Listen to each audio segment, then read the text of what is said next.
We're back. Kind of. We're in a temporary location until our new studio is finished sometime early next year.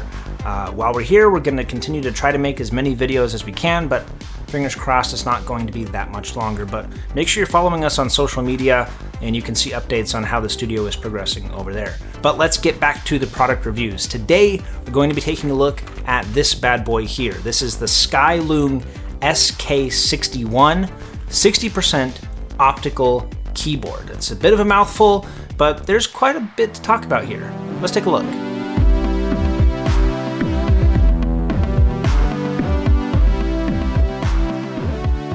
The Skyloom SK61 is a 60% RGB optical keyboard that retails for about $70. And as always, if you decide to purchase this product by the end of the review, please consider using our affiliate links to do so.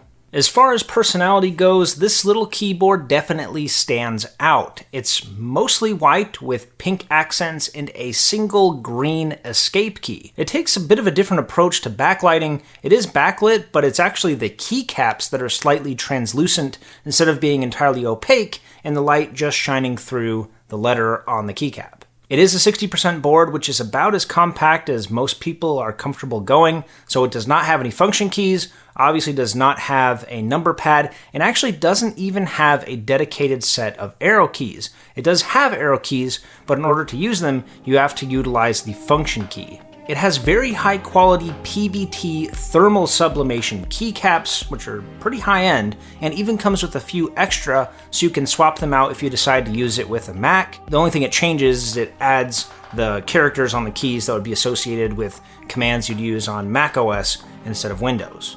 It has full per key RGB lighting, but that's a whole nother topic that we'll get to in a little bit. It has a detachable braided USB-C cable, which is about 1.5 meters long. Now, this does not charge the keyboard. It doesn't function wirelessly, for example, but usually these compact keyboards are the kind of devices that people would like to take with them on the go, so having a detachable cable is definitely a plus. One of the most unique features of the keyboard is the fact that it uses Gatoron optical switches instead of your more traditional mechanical switch. The main difference being that a mechanical switch relies on a physical connection with the PCB to register an actuation, where an optical switch uses infrared sensors to detect an actuation. So there's no physical contact involved, which means they're rated for a much longer longevity, roughly twice the industry standard.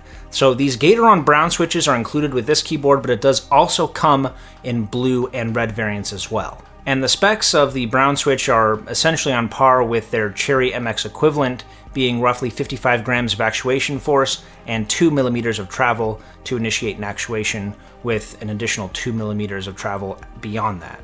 And finally, it has XDA keycaps, which for those of you uninitiated, keycaps will have a profile to them. So if you look at the keyboard long ways, you'll see that most keyboards have a little bit of a slope on the keys that are further away from you, and a slope away from you on the keycaps that are closer to you. XDA profile keycaps are completely uniform. They are entirely flat. It has this kind of retro look to it, and the benefit to that is it's much easier to find replacement keycaps for it because you don't have to worry about where you put them. They're all going to feel identical to one another. I was impressed by the quality of the board, especially given the price. If I were to really try, I doubt I could even really break this keyboard. You have to put some serious strain on this thing if you want to see any flex in the board whatsoever. So that was really surprising. That's a good thing to see. Overall, it's a good quality board. I did notice that some of the keycaps were actually put on upside down. Not a big deal. It comes with a keycap puller. You can simply pull them up and flip them over. I guess that's one downside to having entirely flat profiles. Now, looks is subjective. For me personally, somehow the white and pink with the singular green accent somehow works. I don't know how, but it does work. I don't personally like it. I think if I were to buy this with my own money, I'd probably get the white and gray with the red accent. But it's a good looking board. It's just not personally one I would go with. Let's move on to the lighting. So generally I was impressed with the lighting, with a few quirks here and there. So there are 4 reactive and 5 non-reactive lighting effects. Reactive meaning it does something when you do something. Usually when you type, they'll illuminate or give a ripple effect or something. So it's all the same lighting effects we've come to expect from RGB keyboards, With one notable exception. There is a lighting effect on here I have never even heard of before. So if you look very closely at the keyboard, you pull up the spacebar, you'll see a tiny microphone. The lighting effects will change depending on the volume of your surroundings, or rather the surroundings of the keyboard. Now, obviously, the intended use case for this is for when you're listening to music loudly, you'll see the lighting effects on the keyboard fluctuate with the volume of the music. As cool as that feature is, the overall experience is kind of ruined by the counterintuitiveness of the keyboard. To give you some perspective, I've probably had 24 keyboards in my office in the last year alone. None of them have been able to stump me except for this one. So the most basic lighting effect you can think of, just putting a static color on the keyboard. I can't figure it out, and good luck finding any instruction on how to change that because it definitely is not included. It's just trial and error, and I've tried every key combination I can think of that would make any sense at all. There probably is a way to change it, but if I can't figure it out, then it really may as well not exist. Now, I mentioned briefly that these are semi-transparent keycaps. The reason for that is because these XDA profile keycaps are not offered in a double shot configuration. Double shot meaning that the keycap is composed of two entirely separate materials. This is done for A, longevity. You'll never ever rub off the letter on a double shot keycap. The second reason being, usually that letter is transparent so that the LED underneath the keycap will shine through the letter. XDA keycaps are not offered in a double shot variant, so they make the cap itself slightly translucent, but print the font in a much darker color. And this kind of works. And by kind of, I mean not really. I mean, you can't really read this thing if it's pitch black. If they had a much bigger typeface that wasn't so darn narrow and centered on the keycap, this would be much more legible.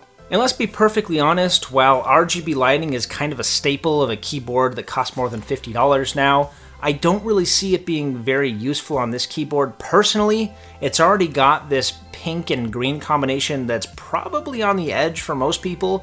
Adding a splash of RGB color isn't really going to do it any favors. In my opinion, I would just prefer it if it could just be a static white color. But as I mentioned previously, you can't change that. But let's talk about the typing, which is obviously the most important part of any keyboard review. So with this keyboard, I actually really liked typing with it. It's not the most ergonomic experience.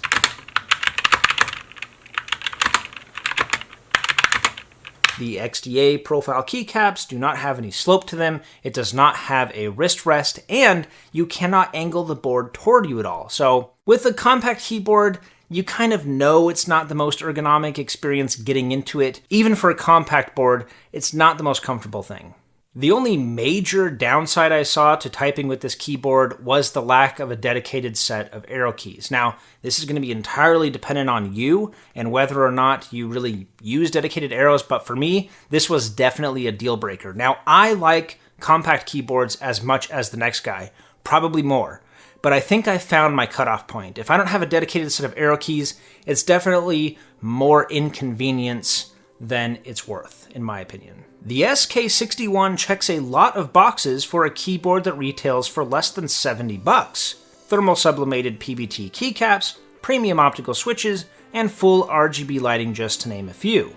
Now, I did have some critiques of the keyboard, but admittedly they're mostly subjective. If none of the criticisms I provided bother you, then you should probably consider picking one up, and you can do so by following our affiliate link down in the video description. And down there you will also find links to competing keyboards if you want to take a look at those as well, and we also did video reviews if you want to see my entire thoughts on those products. Also, while you're down there, don't forget to subscribe if you want to see more content like this one, and also check out for our giveaways that we run as regularly as we can. It's a little bit difficult being in between studios at the moment, but we'll try to continue doing that to the best of our ability. And also, our new shirts are available for 2020 that are available right now. So if you order it now, you might just get it before Christmas. Well, thanks for watching, guys. We definitely appreciate it, and we'll catch you in the next one.